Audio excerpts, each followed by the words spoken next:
Hey, you guys, welcome back to Naughty Love Movement. It's your girl, Nikki, and today I'm bringing opportunities for advertisement on my channel. If anyone is interested, they can email us at knottylove2020@gmail.com. Our prices are affordable and reasonable, and please reach out to us. We can start our videos with any commercials that you would like us to advertise. I look forward to hearing from you. I'm out. One.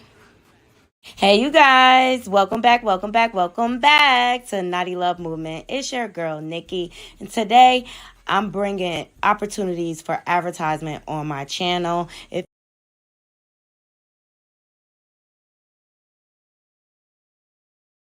Can you guys hear me? Hey, Robin, good morning. Happy Saturday, darling.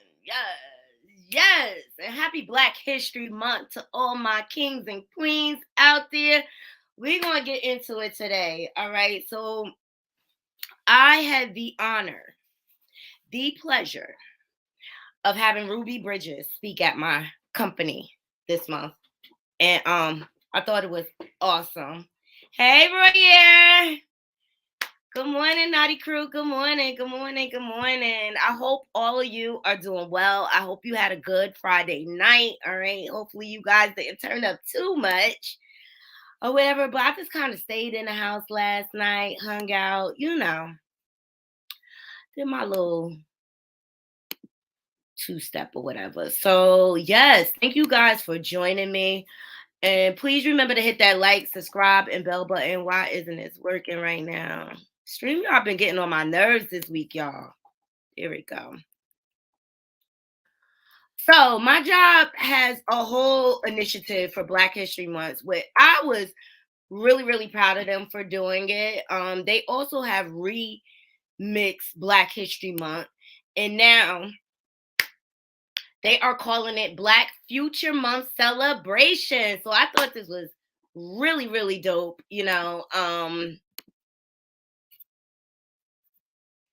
because although our history is very important, our future is just as great. Okay, and look how far we have come as a people. We still got work to do. But we are starting to move mountains, okay, with our voices, with our social media platforms and everything. Some of us are being responsible out here. So yes, Ruby Bridges spoke at my job, and I have the interview, and you guys have to excuse it because I had to do like some mid-shift recording of this. I swear, StreamYard just insists on giving me a hard time. All right, so please let me know if you guys, because I had to do some tips and tricks to get this to work for y'all and change the format and everything. So I need y'all to let me know if y'all can hear the sound and everything. But we want to jump right into it. I'm not going to make y'all wait. Here we go.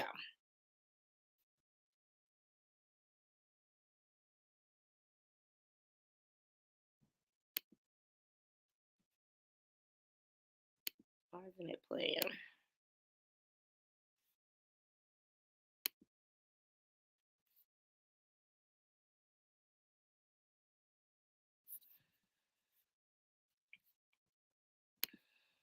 Okay, it's not playing for whatever reason. I got to figure that out at another time, but I do have a backup. Okay.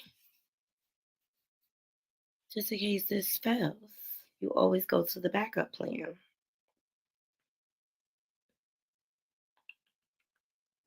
I think it's still loading up. That's why.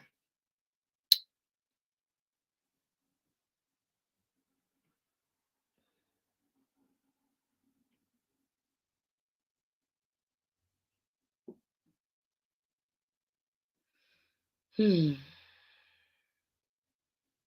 exhausted, guys. How about y'all? Here it goes.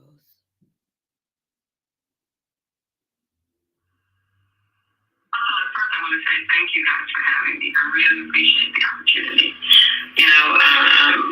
I often say that even though you feel you might have something to say, you really have to rely on other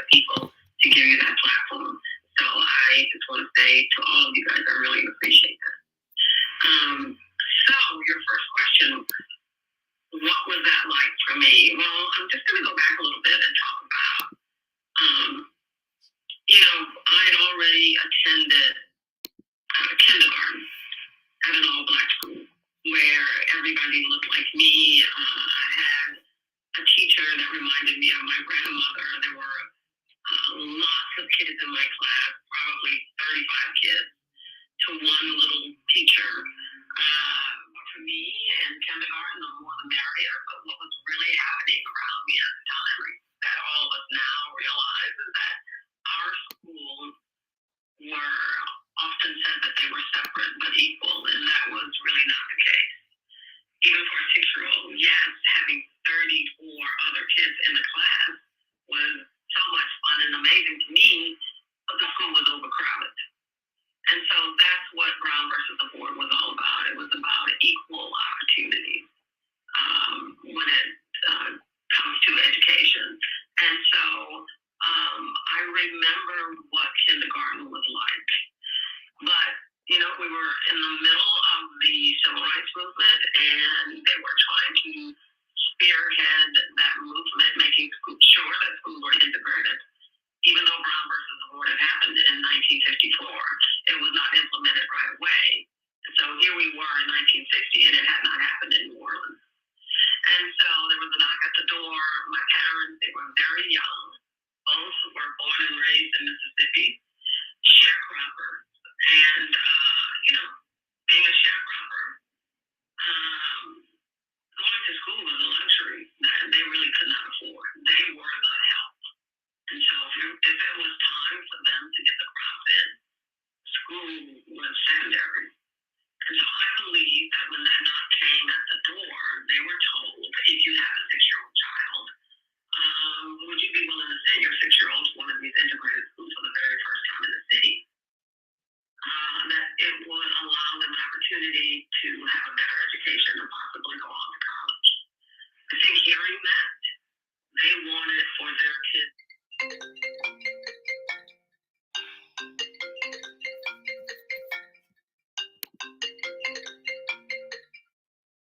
Sorry, guys.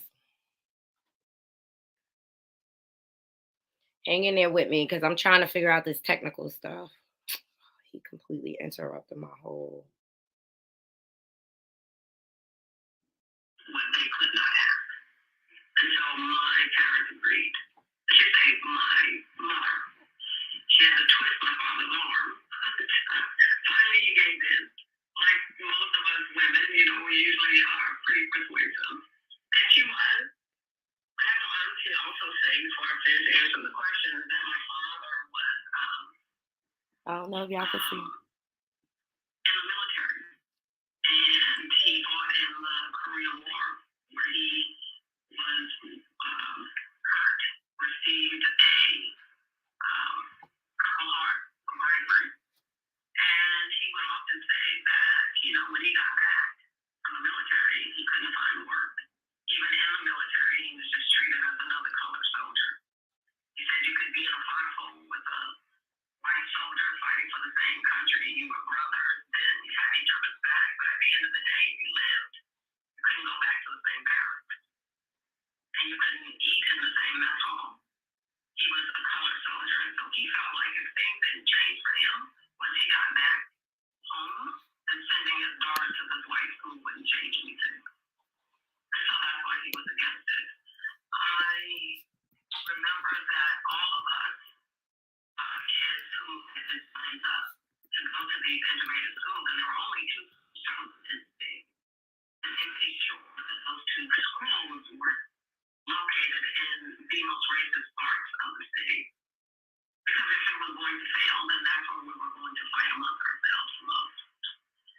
And so I remember having to go downtown and sitting with this large group of kids. There were really about 150 families who signed their kids up, saying, yes, we want our kids to go to better schools. The test was supposedly set up so that these kids could be tested to find out if they were smart enough to go to these new white schools.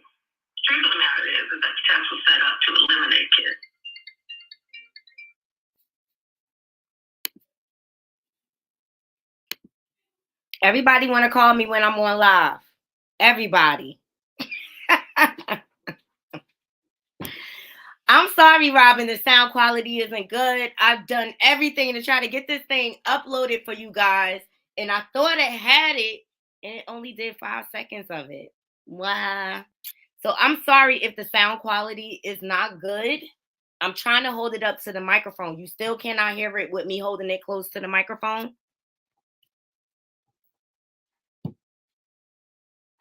Just let me know in the chat.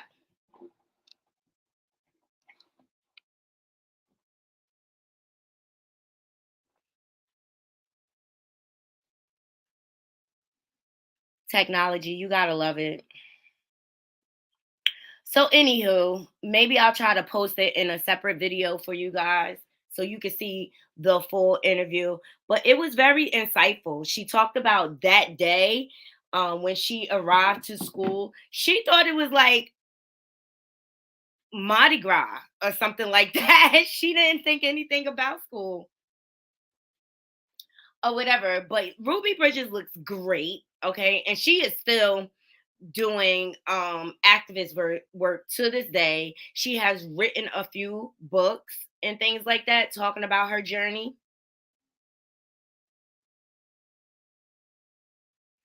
You said, Robin, I can't hear but can't. Hey guys, what's going on? What's going on, y'all? I'm gonna drop the link, Robin, so you can explain to me what you mean. Happy Saturday, Fast Squad. What's going on? What's going on? We getting into Black History Month and what Black history means to you, okay? I know when I was a little girl, it was a big deal. It was a big deal, Black History Month. My school, my elementary school, which is named after Whitney Houston to this day, because her mom lived across the street from my elementary school. So she would come over once a year and sing to us, Whitney's mom or whatever. But it was a big production in my school when I was a little girl, okay, because we had plays surrounded around it. They always did like a Martin Luther King theme type play. Hey Robin, good morning. Good morning, Knotty. How are you? I'm doing well. I can't complain at all. And you? I'm okay. I'm hanging in there, I could hear, but I couldn't understand. It was just a lot of like Charlie Brown's teacher. So that was what was with the quality. But you can tell us about your experience because I think one question I have about Ruby Bridges is did she come to her activism as a result of what happened to her? Because you said that she got that she thought she was when she went to school, she thought it was like Mardi Gras. Yeah, So because did she she was a say little how kid. She was 6 years old. So she was like, she thought it was a party a for her. party?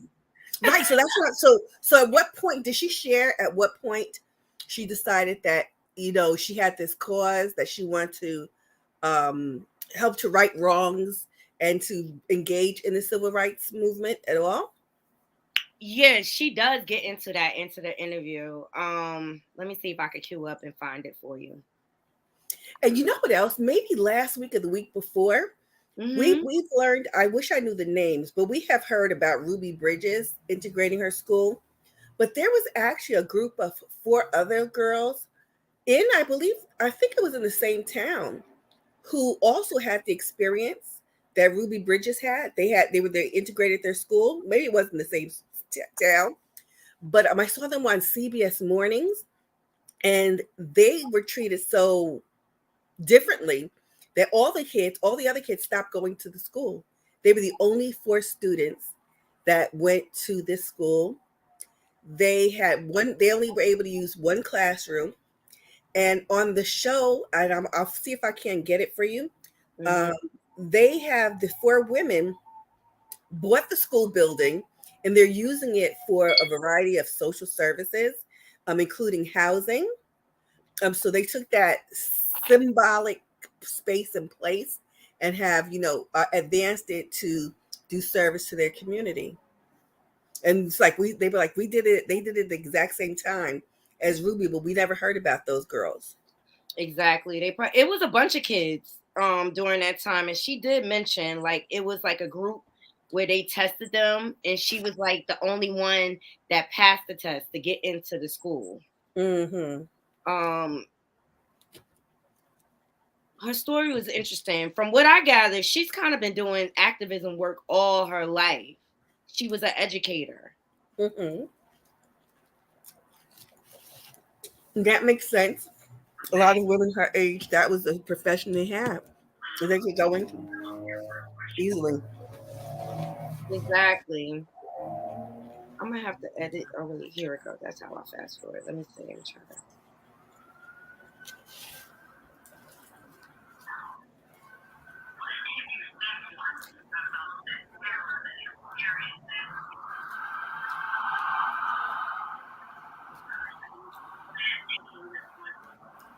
Yeah,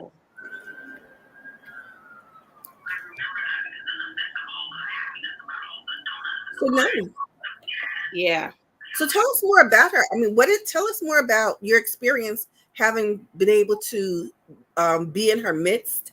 What did she or did she inspire you differently? Did you just learn something that you didn't know before? Were you enlightened or inspired? You know, it was nice to hear. Hey, Brenda. It was nice to hear her perspective about the civil rights movement. Then, and one thing she talked about was how it was just her and her teacher. They really Mm-hmm. were separate, right? But Yes. she didn't know, because her teacher treated her like a human being. She didn't know her teacher was going to back for her behind the scenes, because she said she will always hear children laughing and playing, and she'll be sitting there in class like, well, how come I can't go see the kids laugh and play and this and that? Mm-hmm. And she said her teacher was the one that taught her to look at things for what they were, right? Uh-huh. And she said she would be so curious and jealous, like, how come I can't play with the kids? She's not realizing that she's being isolated. But Right.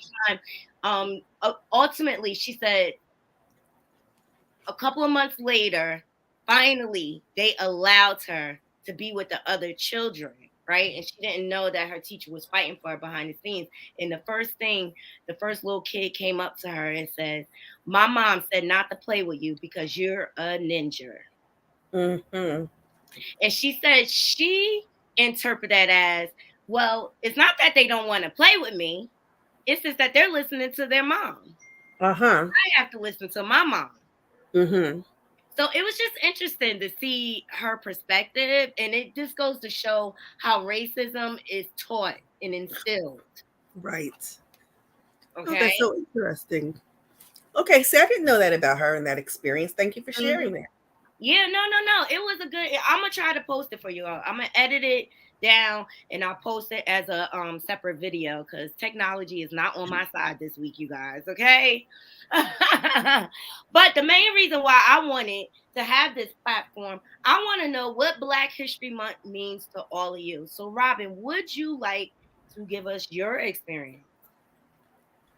Well, Dottie, I like to say that I'm punching my AARP card.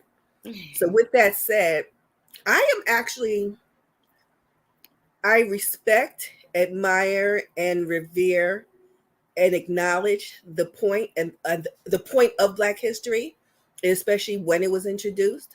Mm-hmm. I am at this point though a little annoyed at the performative nature of it. Mm-hmm. So you watch TV, you watch your regular shows. So all of February, here's your Black History moment, and it just is so. Um, the nicest thing I can say is performative. It just is. Excuse me, I have to sneeze. Bless. Excuse me. It just seems really it's so unnatural in the way that I find it presented as a concept. It's bothersome to me.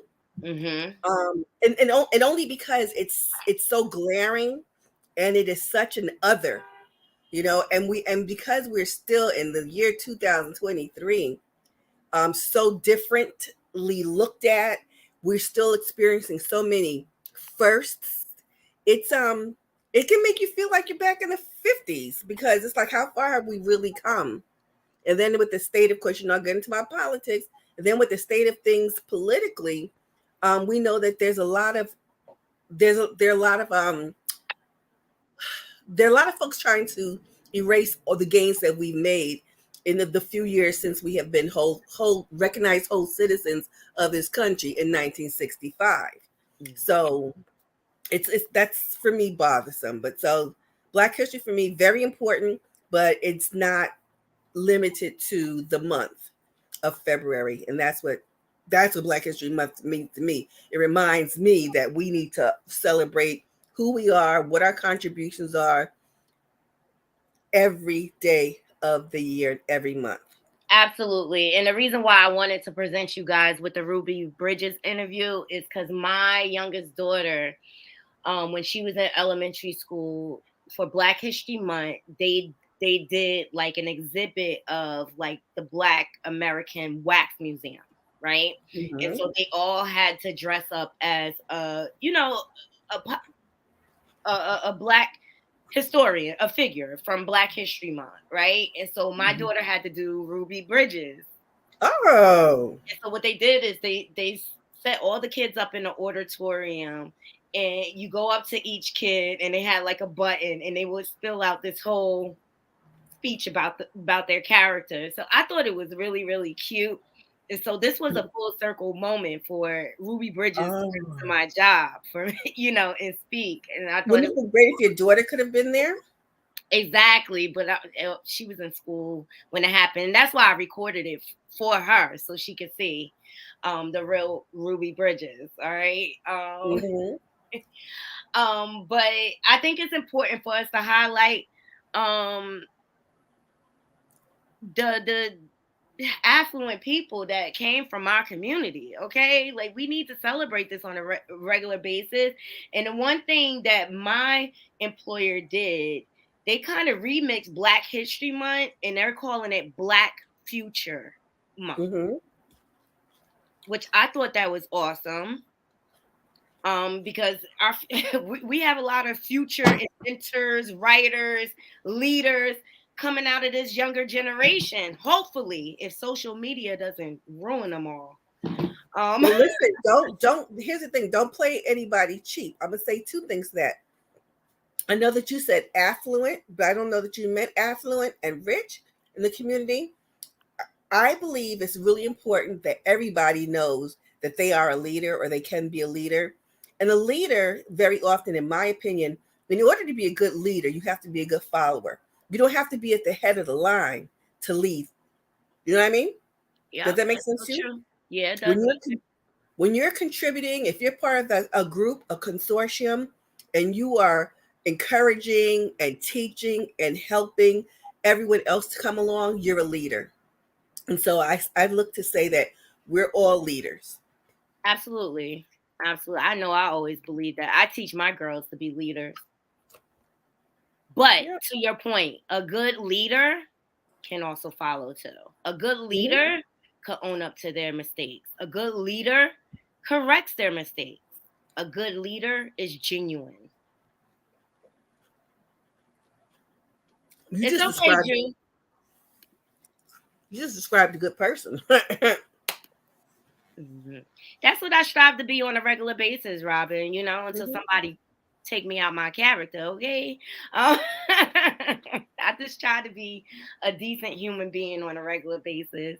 And any encounter I have with anyone, I always try to make it a positive one. So here's someone that we could celebrate for Black Future Month. Frances Ellen Walker Harper. Have you ever heard of her? Nope. All right. So she was a poet or author and a lecturer. Frances Ellen Watkins Harper was the first African American woman to publish a short story and was also influential. So she was born in Baltimore and she died in Philadelphia. That's why this kind of stood out to me because I have family in Philly. Okay, got like 300 cousins out there. She was a temporary. Go ahead. No. Go ahead. Finish. She was a temperance activist, teacher, public speaker, and writer. And beginning in 1845, she was one of the first African American women to be published in the United States. So I thought that was a fun fact for my naughty crew. I got one for you. Okay, I'm ready. You want to talk about Black futures? How about, have you heard of Jennifer McClellan? No, but we can look her up. Okay, Jennifer McClellan, McClellan, just won a special election. She becomes the Commonwealth of Virginia's first Black Congresswoman. She replaces, oh my God, this gentleman, his last name, I believe, begins with an E. He passed away. He had cancer. Oh gosh. But that's when we want to talk future, Black woman, the future, and also another first. Yeah. Hold on a second. Good. That is a great fun fact, Robin. Thank you so much. Hold on, this thing is. Of course. You're very welcome. Is this her? Yes, it is. There you go. Her. Sorry, my girlfriends are like drinks. Everybody, I'm just so popular this morning. Nobody ever calls me this much. I promise. I know that happens to me too. Whenever I go out, my cell phone rings. See, now you know what, Jonathan. Okay, I'm not gonna say that you had homeboy Jonathan Capehart up there. I have not watched MSNBC since October because they fired Tiffany Cross unceremoniously. Anyway, and I think that Jonathan is an old white woman. Like, he's very old school in his delivery. He's not distinct in my opinion. Anyway, don't get me. I was getting ready to get started. So I haven't. This is the first I'm seeing MSNBC since October because I have totally boycotted them. But this woman seems very interesting to me. What I remember reading about her, she went to, I think, University of Virginia at Richmond, something like that. Her dad was a professor there, and her mother is a professional. I don't remember what else she did. She was in the state legislature. She's a member of the Delta Sigma Theta Sorority Incorporated. She's married and has, I think, 2 kids. That's all I remember about her. Okay. I just flipped through yesterday. You know me, I'm the trivia queen. I love it. And also a part of my childhood, I always used to have to do like reports and everything. So one report I had to do was on George Washington Carver. Do you know who he is? Of course. The inventor of peanut butter. Okay. Well, not just peanut butter. Peanuts was his major. He had a lot of patents as a result of his work with peanuts. Exactly. And I just feel like our people, they don't get enough credit for all the things they have invented and contributed to make this world move, basically. Okay, I know this is YouTube. I'll tell you one thing to look up. Because I saw it, I looked for it because I seen it on television. Nate Burleson, who is the co-host on CBS Mornings, I think it was last year. He does all kind of things. He's a former football player, but he also does spoken word. And he recited a poem that he wrote, and it was I'm sure I'm messing up the title, but it was "Love Black People Like the Things We Created." Let me tell you. Let's see if I can actually. I wonder, because I know I looked at it to the point where I could probably just go into, what is it, your history or something? On I remember seeing it stand alone. I can maybe tell you what to look for, but it's NATEBURLESON.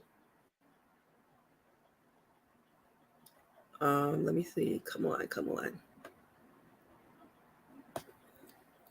Oh, it's not gonna be that. Maybe I should just type it in myself. I was gonna try just Nate.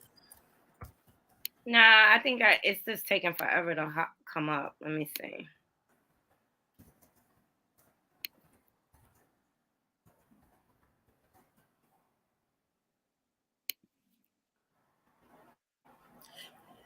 Yep. If you type, it's called, I just typed in Nate Burleson Love Black People Poem, and it came up. Poem highlights some of America's Black ingenuity and overlooked inventions. It was a marvel. This is what made me decide to like him, because I was on the fence, and I was duly impressed by this piece of art that he created, and art education in education and art. Try to see if it loads up. They have process and establish. Let's see if it comes up. Is there one? I'm going, can I share it? Welcome, everybody. We are celebrating Black History Month. Please let me know what Black History Month means to you and tell me about some of your experiences. And I'm trying to get something. Maybe if I go through YouTube, it'll be better.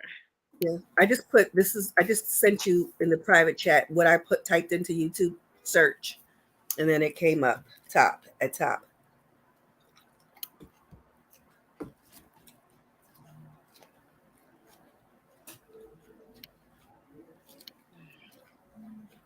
Oh, Robin could have put it in herself. She could have just played it, right? It's all good. But you can share.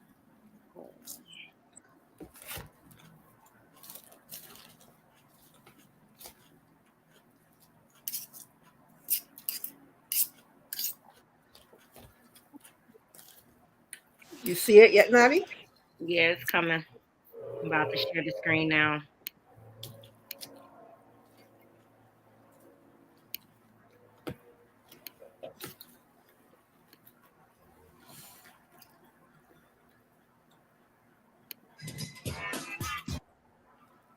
Let me let the music play. Oh, this is so cool.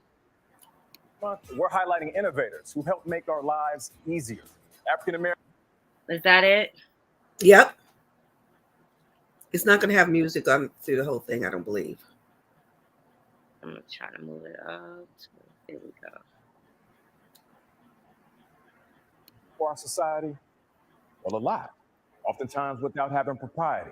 To begin, my melanin means excellence, with a touch of Big Mama's modesty. It's up to us to teach our history properly. Because I feel like nobody is as fly as we are with the bird's eye view. Paul patented the helicopter in '62. George Washington Carver, we're giving you props. Created over 500 products just using his crops. Now, peanut butter, we know, God bless his soul.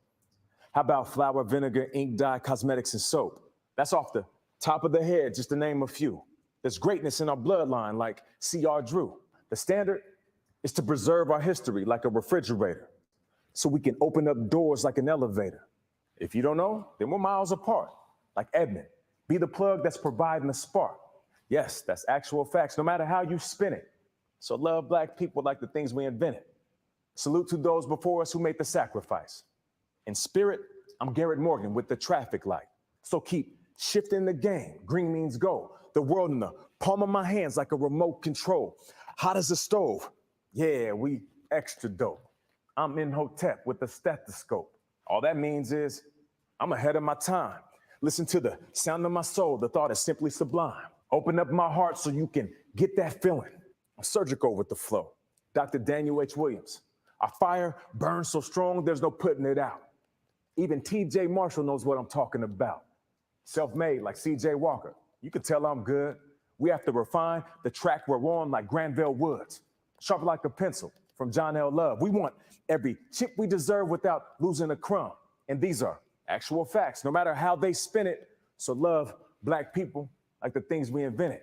And for those who are wondering if this poem is just a flex, the question should be, what are we gonna do next? I love that. Although it is a That was awesome. I will leave the link in my description box if you guys want to check that out. Again, thank you, Robin, so much for sharing that. Okay, because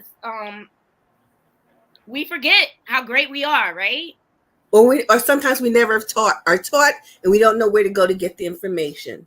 And as I got older, I just saw like the celebration of Black History Month dwindle and dwindle and you know what I mean? Whereas when I was a little girl, it was a big deal. Like I said, we used to put on a whole big play and everything. They would reenact like that I Have a Dream speech. Mm-hmm.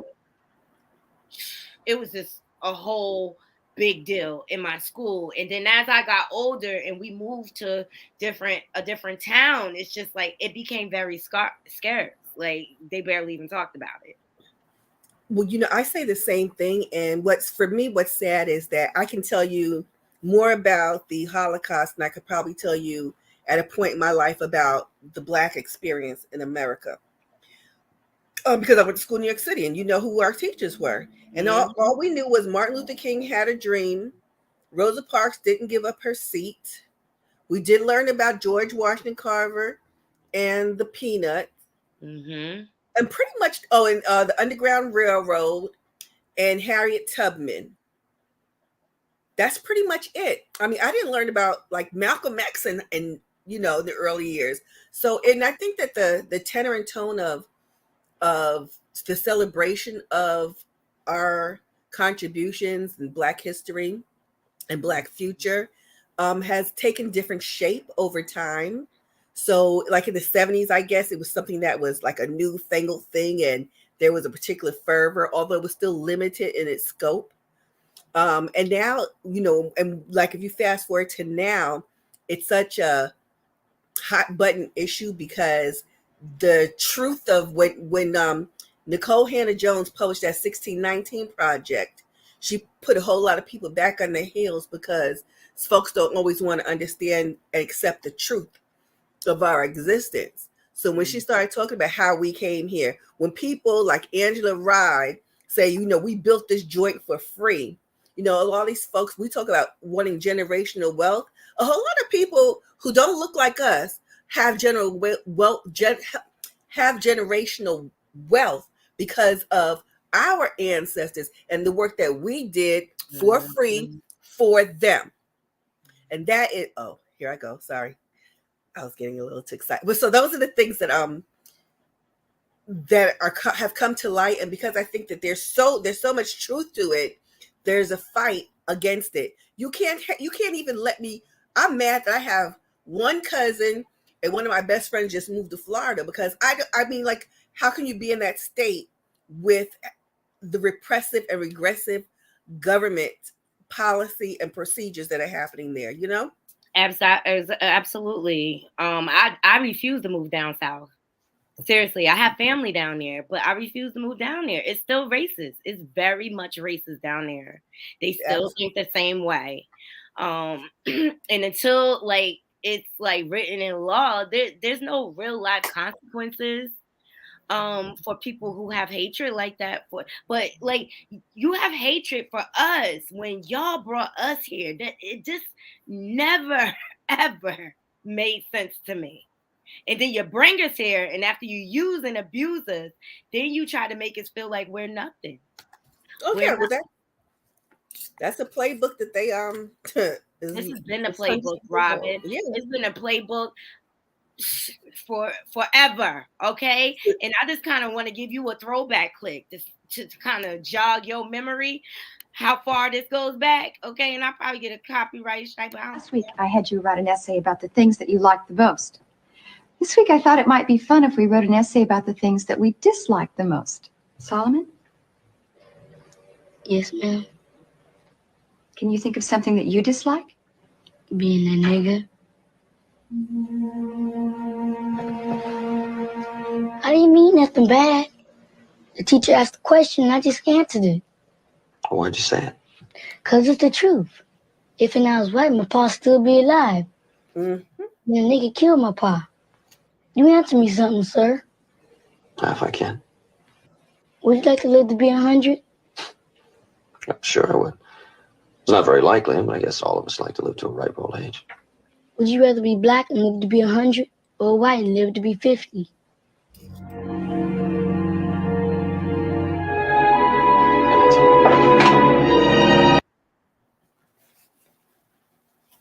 Now that's Little House on the Prairie. What was that in the 70s? Exactly. Little House on the Prairie. And how about that? If you think this just reminded me of Chris Rock. Remember, Chris Rock did a stand-up routine, and he stood in front of the audience. He says, "None of you white people want to be black, and I'm rich. They rather be poor and white than black and rich." Mm-hmm. You know, it is a shame how we have been treated. You know, this guy, Robert Smith, the richest black man in America, the billionaire. He talked about how he'd been stopped by the police driving his good car, maybe it was his Rolls Royce or something like that, on his way to the airport to get on his private plane. But this is how he's been treated. Because, you know, the privilege of it all ain't with us. The privilege. And look, he couldn't even comprehend the father. He couldn't even comprehend the level. But look how that young man has to think at his age. It's been programmed in us, people. This divide to make ourselves feel less than. And I'm here to tell all of y'all, we are royalty. That's why I hand out my crowns, okay? To remind people of their worth. Yeah. One person at a time, Robin. One person at a time. What can I tell you? It's my lifelong work. But what they're not going to talk about is how they used to make shoes out of our skin. Okay? Yes. We were tortured. Tortured. But all we hear about is the Holocaust, right? I'm telling you. All we hear about is the Holocaust. All the time. That's what I said. I could tell you. I mean, I read every one of those books by Elie Wiesel. I could tell you about Dachau and every gas chamber, you know, because that's what we were taught. And I think that is another one of the biggest sins that have existed. That's what's wrong with our education. Listen, when I went to college, I was too intimidated to take a Black history class because I felt so intimidated and deficient in my own knowledge, even knowing that I was there to learn, but my peers were so far ahead of me. I just fell back and I was like, listen, you know, I didn't even they even offered a course in Swahili. Mm-hmm. And you know what? I would just wait. I've always done this, very weird. So I had friends who took Swahili, and so they would come back, you know, they would share what they learned. So the first things you learn are habari gani, bwana, you know, because that wasn't my thing, but I learned some different phraseology just to like ease my way in. But it, you know, it is, and our history is so rich that it was intimidating for someone who I thought I was equipped to absorb information, but I wasn't ready. But now, come on with it. Exactly. And you know what it is, Robin? They try to keep us suppressed. Why? Because we're stronger. We're talented. Okay? They know this. They know this. Absolutely. And it's all good as long as we can share their crops and clean their houses. We all good then. Okay? But let us be better than them. And I want to show like this young lady is so talented. Remember the bobos that we used to, I know I put it in my kids here. I used to wear them as a little girl. But she has managed to create art out of the bobos. This is how talented our people are. Isn't that gorgeous? All out of the and bobos. I've noticed that I've been seeing a lot of reports, and this is with people using unconventional mediums. Like there's this new thing where the youngins are using Rubik's cubes to create art. People are talented and innovative nowadays. That's why I love art, because it keeps evolving. You know, it's one of those things that's always gonna grow or whatever. I just love artistry. That's just my thing. My parents, they both had us around a lot of art. My dad, not only was he an album collector, but his best friend was an artist. And that's where I got the idea of starting to use glass in my art and stuff like that, because he used to use glass with his art. And he made some awesome pieces, Robin. Awesome. And my mom still has a lot of his work till this day. It's timeless. Of course. It never gets old. Never gets old. That's one skill I don't have for sure. What art? Yeah, I'm happy to enjoy other people's. It's definitely nothing. Not when listen. I can't color in the lines, and even nowadays when they have wrapping paper and they have the lines on the back side, I can't even cut a line straight.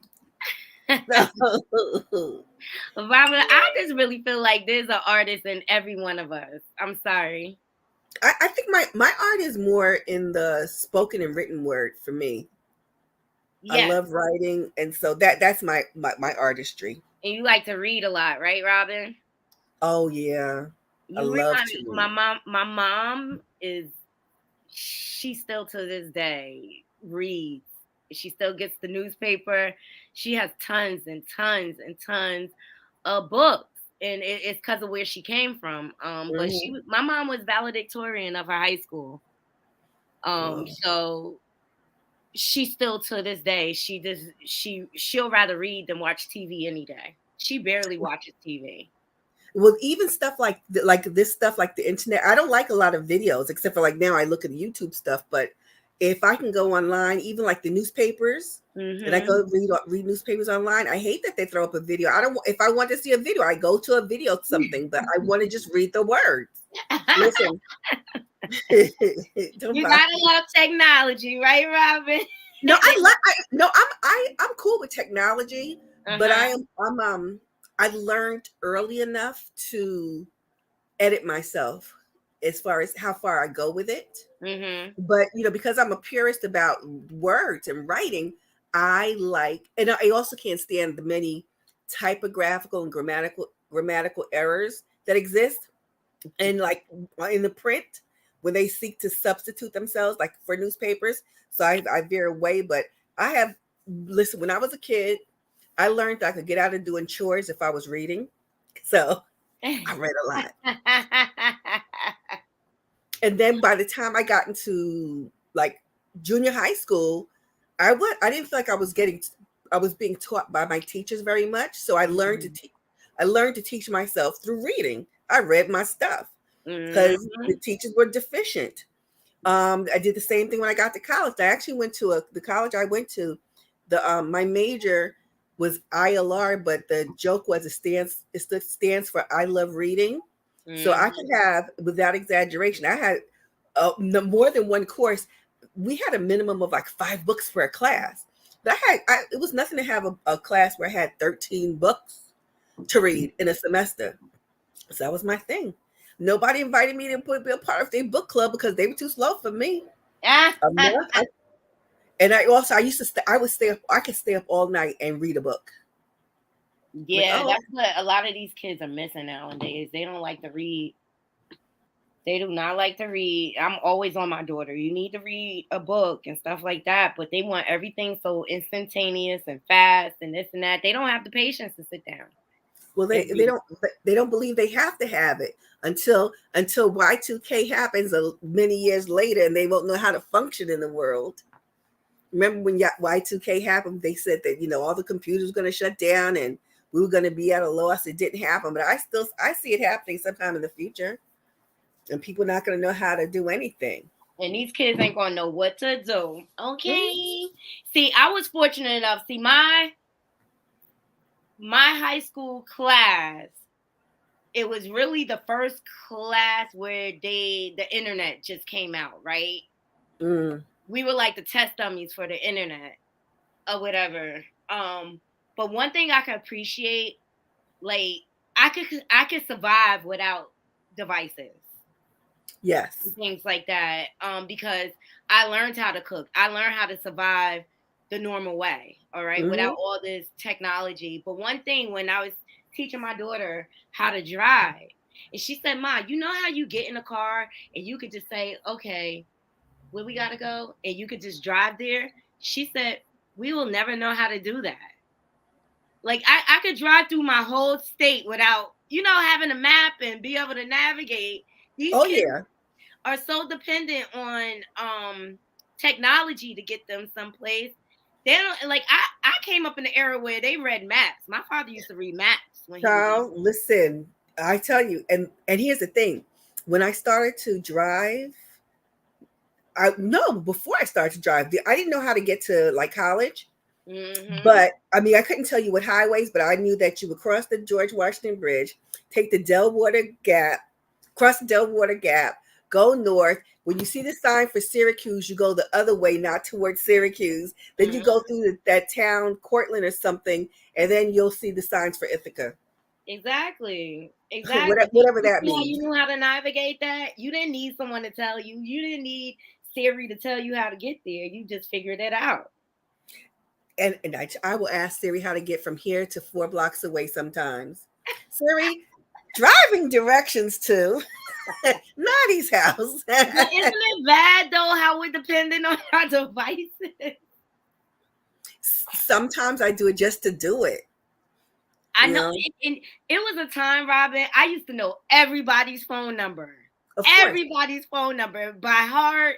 I had my little fake paper phone book. Now I don't know anyone's number. Because we're told you don't have to.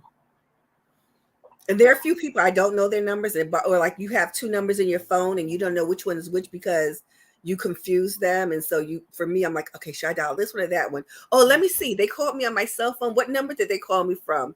Okay, that's the one I'll call them back from. It's ridiculous. It's ridiculous now. It's ridiculous. I just think it has made our young folk very lazy. Yeah. The conveniences are not so convenient. It's going to turn out to be. I just hope that, we take time to just try to prod the younger folks to develop the skills as backups. Like I don't even understand how the newfangled cars.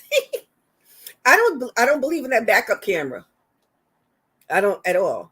Nope, ain't nothing like looking over your shoulder. But then again, when I took my driver's test, I had to use hand signals. Oh, boom, boom, boom. Yes, boom, yes. Mm-hmm. In my town, all the bike riders, they still use all the signals. Excellent. Good. We got to hold on to something. You can't discard everything. Come on. Like, I remember we were driving. My daughter was like, Ma, why does he keep sticking his hand out? Like, I was like, because he's letting us know he's turning. That's funny. I had to go a couple of years ago when one of my lights went out in the back. And I was like, I don't even know if these people understand that I be sticking my hand out the window. You got to send a smoke signal. They probably wouldn't read that either. Morse code. What else? Shoot. SOS. Help me. Save me. But yeah, no, our young people, I don't think they can think their way out of a paper bag without a device in their hand. Like, I was taught as a little girl how to garden.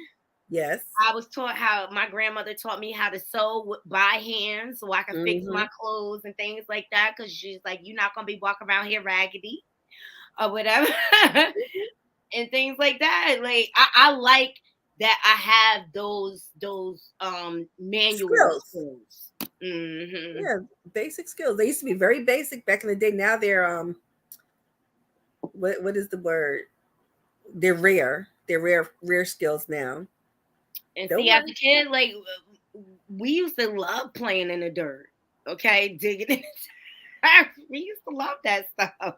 I don't even see kids playing at all outside anymore. You know, kids outside anymore. I mean, going outside for us as kids, it was like an all-day event, okay? Especially in the summertime.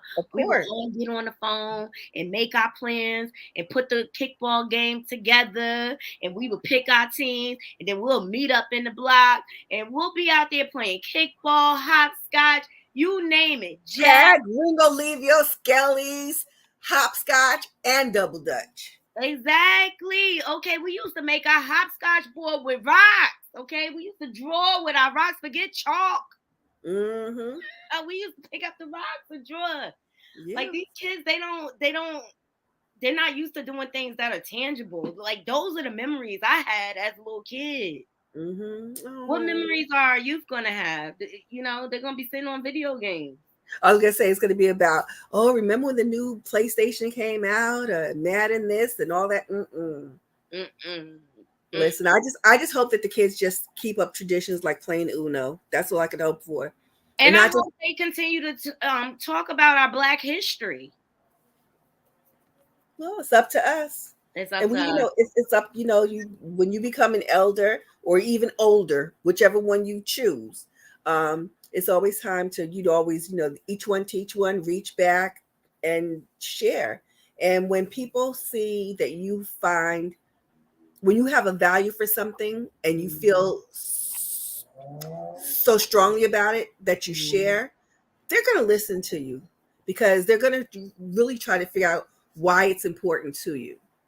Whether or not they ask, there's gonna be something that clicks in the head. And Nikki's saying something. She's talking about this. It must mean something. These album covers, what's that? And then who knows? A few years later, gonna stumble into one of those vintage shops that is, repurposing albums or selling them old albums. Oh yeah, Knotty talked about this. Exactly. We still have my dad's album collection. We still have it to this day. Yeah. Oh, that's fine. Oh, I love it. I love it. So the other thing is, ooh, Juice, I didn't see that you was live. I missed the notification.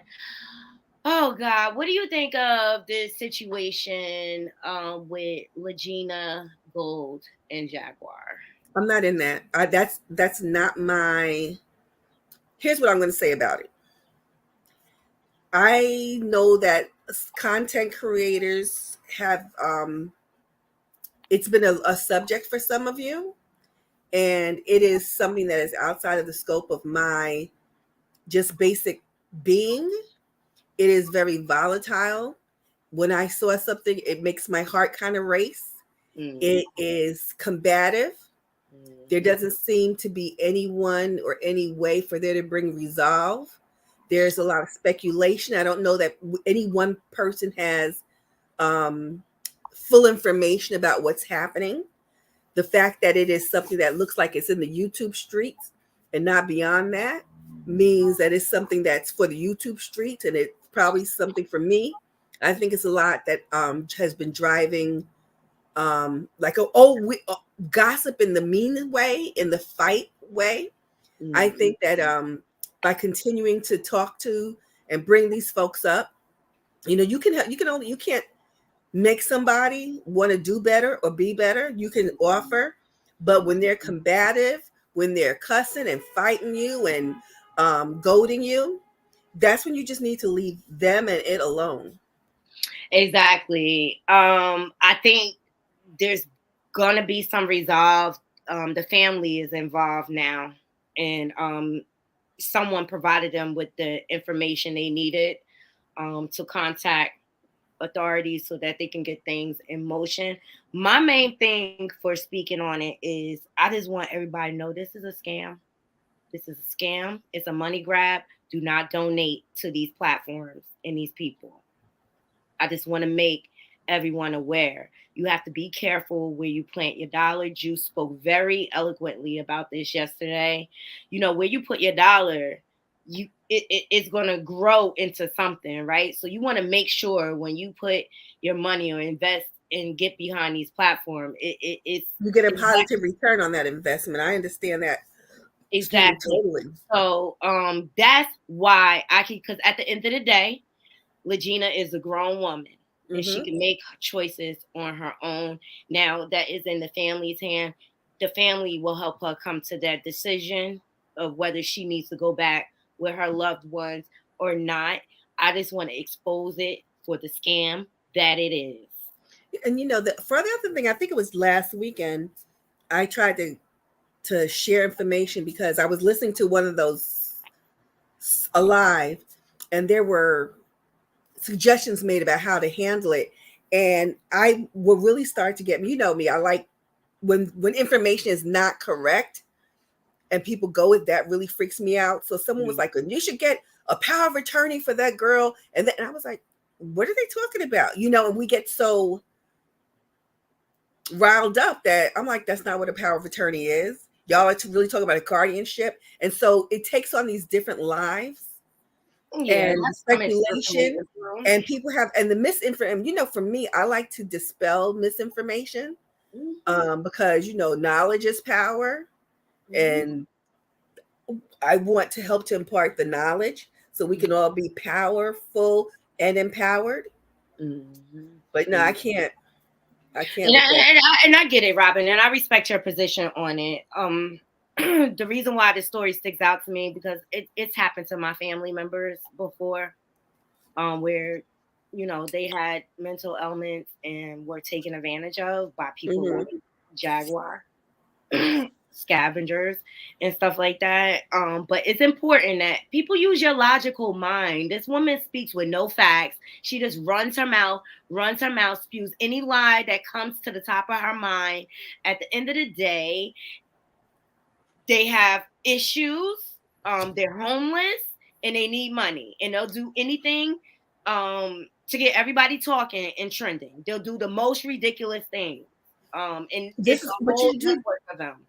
The other thing that I believe that I see, and I could be wrong, is it seems like there's a lot of walking back too, because before it was as evident, and I came in really middle to end of it all, but before it was evident that the person that you spoke of, the former singer person, before she was exposed for her eccentricities, her alleged mental illness and substance abuse, as it were, she was welcomed roundly. And you know, she flipped. And so now folks, I think that also folks are trying to make up for having put her out there and given her the platform. They knew better. Would you thought something was going to be different from the first time she came out here? No, I'm talking about because from the beginning. But no, I'm just saying about the content creators. So that just shows how thirsty people are to bring attention to their platforms. Because they knew all of this before, Robin. She's done this before. I don't know. Yeah, she's done this is before. news to me. So because it's news to me, there are a whole lot of Robins people who don't know. It is news too. And so it's really up to the person who owns the platform to be discerning, and they have to protect their own platform. And they also, you know, they also need to be clear about what their purpose and intention is. Yeah, exactly. Hey, And Kurt, good morning.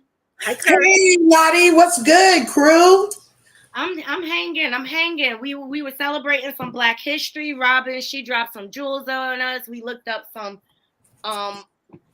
Black history, some in history and some in the future. But what does Black history mean to you, Curves? Well, all it means to me is everything. I love us. I love being a melanated human in this journey.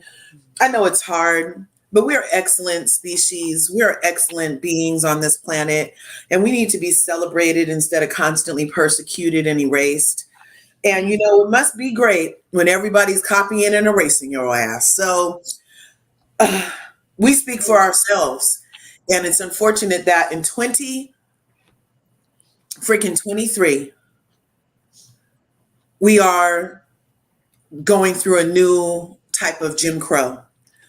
And the lengths to which the authorities and power and the systems of white supremacy exist are going to further propagate their freaking whitewashing of history and, you know, the whole never forget their lies, but forget our truth is unsettling and scary and still won't stop the excellence that we are. We on the verge of a new reconstruction. So it's just every bill that was ever for us, they included others. And now the others overtook the bill that was supposed to protect us. And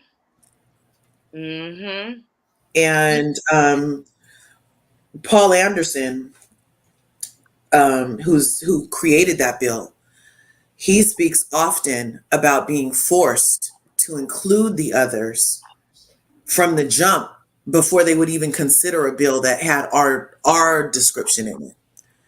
So it What was bill are only you a matter of speaking of? time. What? What bill are you speaking of? The 1964 The Civil bill, Rights Act of 1964? yeah, what Paul Anderson penned, and they forced him to include the others before they would consider it even going before them. Well, And he speaks often because he's heavy in these YouTube streets, and I try to catch him on whatever shows he's on because he's trying to get his message out before he feels like it's his time to go, because he feels like the whole movement is stunted, and it is stunted. We don't have necessarily, I'm doing air quotes, a leader. We don't have a flag. We don't have true identity. Black isn't a race, it's a color. And if people are able in 2023 to decide, oh, I'm not the sex I was born, because it's a social construct, then indeed the social construct of color needs to also be done away with. But if we do that, I feel like then all of a sudden, all the people that aren't brown, melanated, and worked for this and were foundational in this country, all of a sudden, if we give up the black title, then everybody else will be black and get some reparations. So, but I love being melanated. I don't appreciate being assigned black with no power. I don't appreciate the histories being ripped from us, and every time we find out a truth and go and discover, like how Kyrie Irving was trying to discover himself and his history, and came upon the knowledge that he came upon, and was like so horribly admonished for it, and they like really got on him for discovering who he was. But it's okay to be a scientist and research. It's okay for all the other races to try to find out who they are. But when we try to find out who we are, why is the plot so thick that we must be great? That's what we must freaking be. And they know it, and they want to keep us from that, because as soon as we identify as the greatness that we are, then, oh, they better look out. And that's what they're really afraid of. And they should be. They should be. Because, Karma is, she works in all the countries. Yes, she does. Yes, she does. I think quite frankly, I'm just tired of people discrediting us at the end of the day. For what we have contributed to build this country, and I'm just tired. But how do you change it? Well, Right. I change it by speaking about it on my platform. Hello. Right. That's what we can do, is continue to speak about the things they don't want us to speak about, and continue to help others get in touch with the true knowledge of, like, we weren't just freaking slaves, y'all. We built this country. You missed that And part of the discussion a little earlier. mindless slaves are not capable of building a country, but excellent humans were and are. Mm-hmm. Good point. Good point. Look, I'm glad you're doing your Black History thing today. I am too. I'm doing mine at like 12:30, and I had promised myself I was gonna do like a whole hour, because it was my intention this month to like do a thing a day. But I've done that for years on all the other platforms. Mm-hmm. A thing a day, a tidbit a day about our history, and I was like, it didn't feel full enough to just do a tidbit a day. And I wanted to dedicate like a good hour to us revisiting our excellence and all the things that we currently use in 2023 that were created by Black people in the 1700s and the 1600s. You know what I'm saying? Mm-hmm. And like, just give respect where respect is due. Like, you literally wouldn't have a toilet paper holder. Women wouldn't have Kotex. I mean, the list is on and on. You know what I mean? Like, but where's the thanks? Where's the gratitude? But we're supposed to like keep on thanking Thomas Edison, who didn't even really make the light, because Latimer made the filament for it, but they give him all the credit. You know what I'm saying? Like, it's just disgusting. They It's always disgusting. trying to discredit us. And that's what this whole anti-CRT thing is. It's because they're whitewashed, in my opinion. It's because it's type what I have above the search bar on YouTube.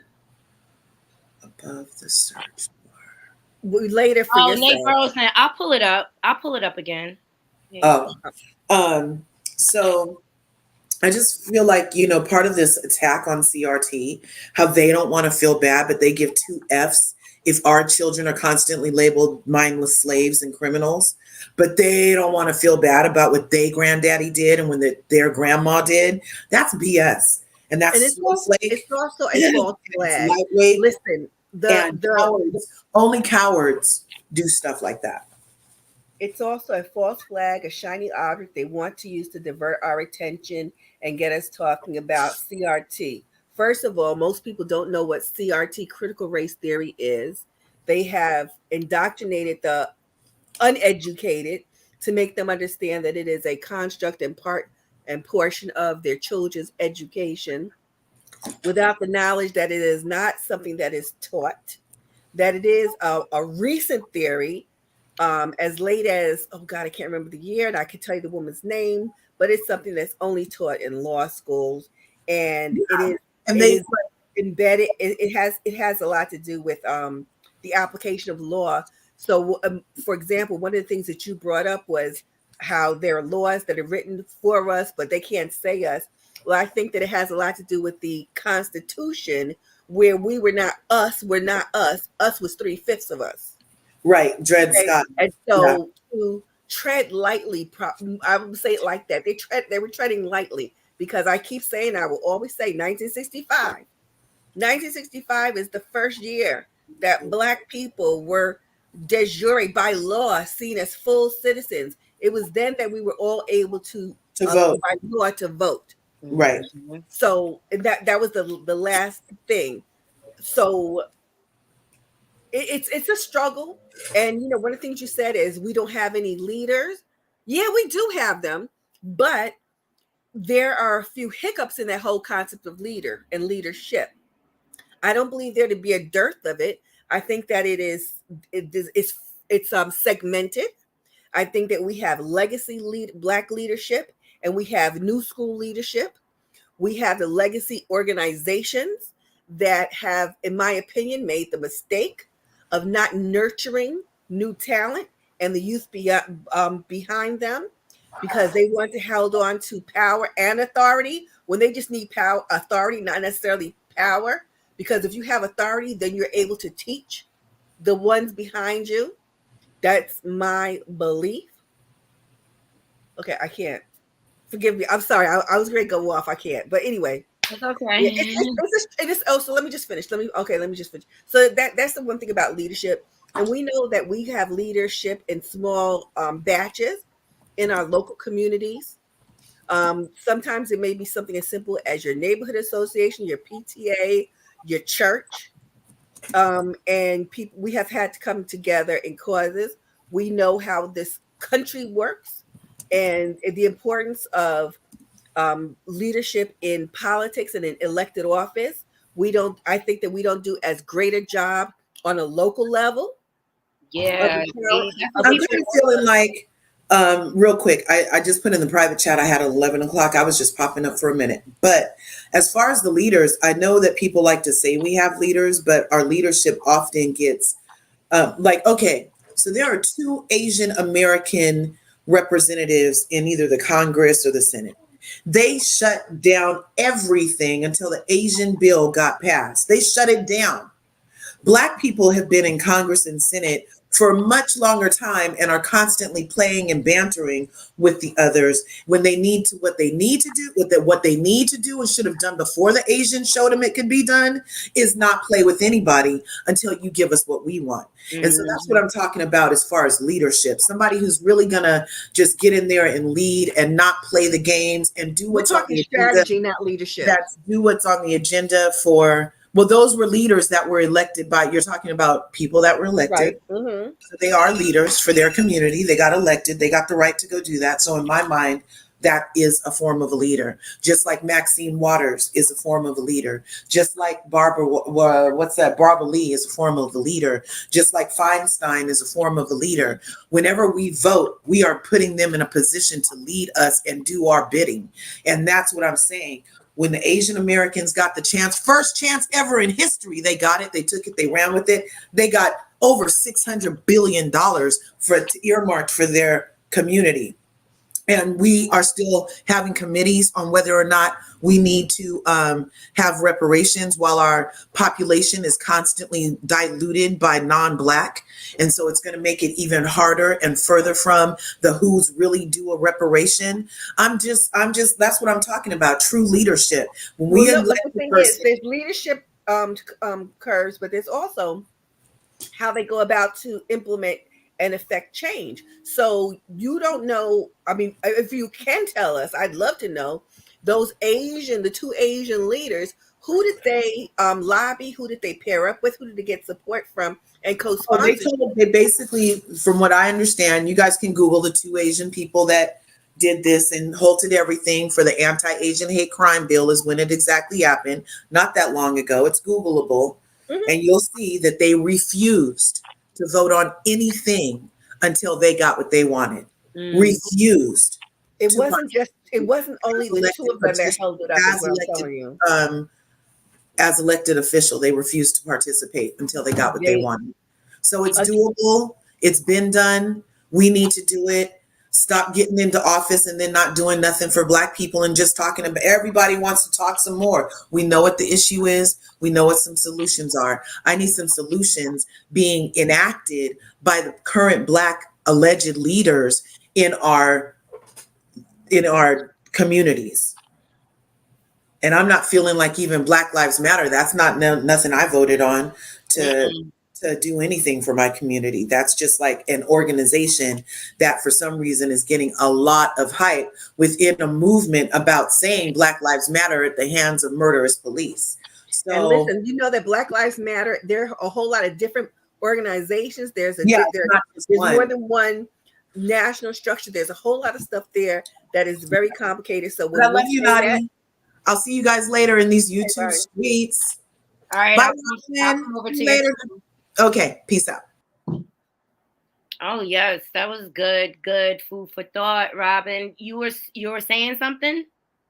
I was trying to explain something to Curves.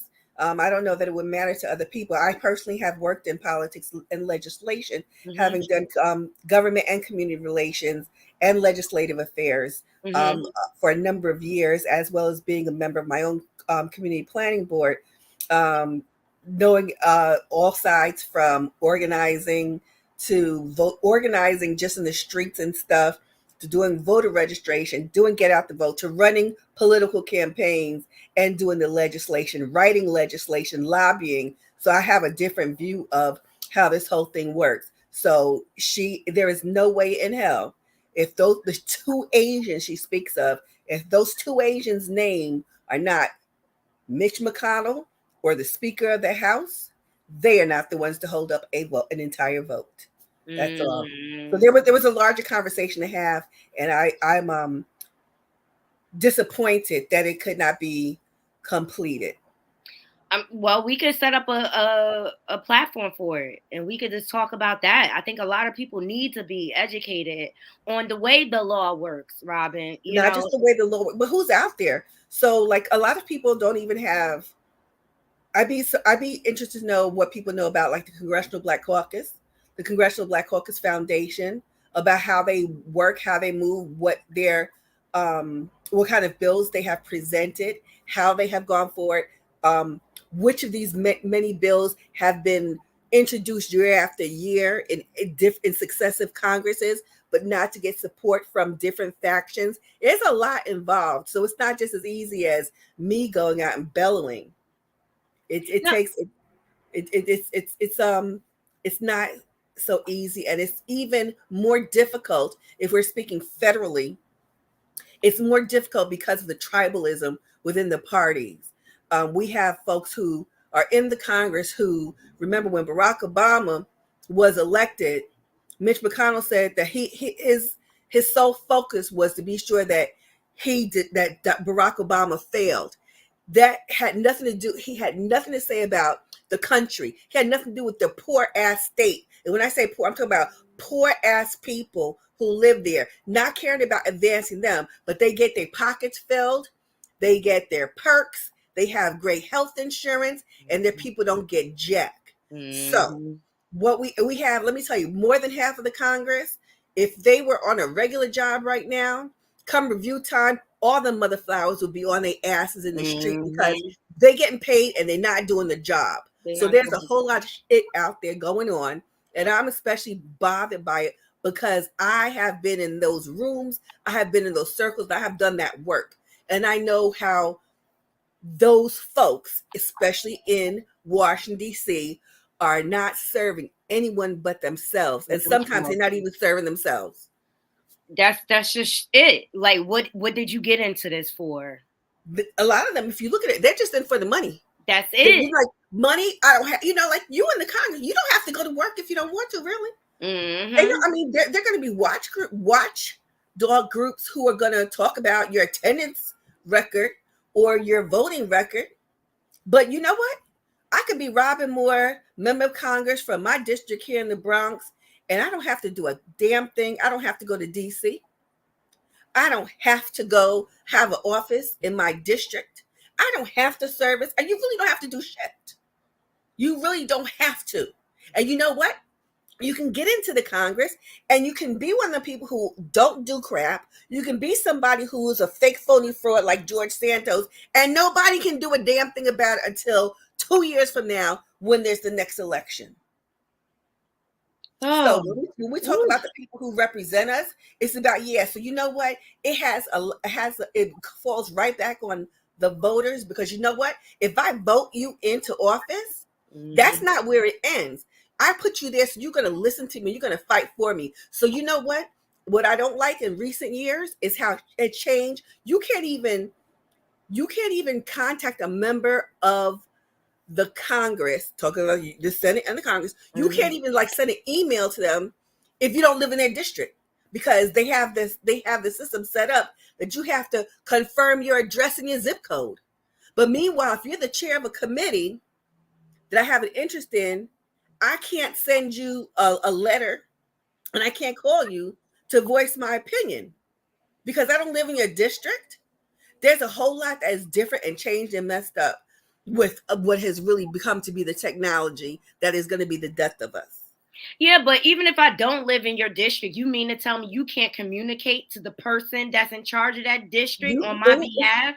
It's more difficult. If you, Knotty, let's say my congressman, let's say Richie Torres was my congressman, and he chaired a committee that had that was responsible for an issue that you are interested in, that's really close, near and dear to your heart. You want something done. You can't just go on your computer and send him an email saying, Congressman so-and-so, this is what I'm thinking. You can't do that. You have to make because the system locks you out. It says, what's your address? What is your zip code? If it don't match, you don't get to get through. You don't even get past that. So now they have a gate. Do not pass go. So then you can call them, but I'll tell you what, I ain't never got a phone, not a answer of a call or a return call when I've left a message for Senator Chuck Schumer or Senator Kristen Gillibrand. The mother don't do, so that's a problem for me. It's all talk. It's all talk to get your vote, and then you flatline and do nothing. So I'm just, and it's frustrating, but I was fortunate enough, like my father, he taught me the importance of voting. He would take me to the polls, and it's not just about the presidential vote, guys. You have to vote on all levels, your local level on up. It's important. Your local race is more important than the presidential race. Exactly. That's where you live. That's where you immediately live. Your school board race is more important than the councilman at this point. Exactly. Anyway. Okay, Knotty. I don't want I think you were trying to close out around 2:00. So let's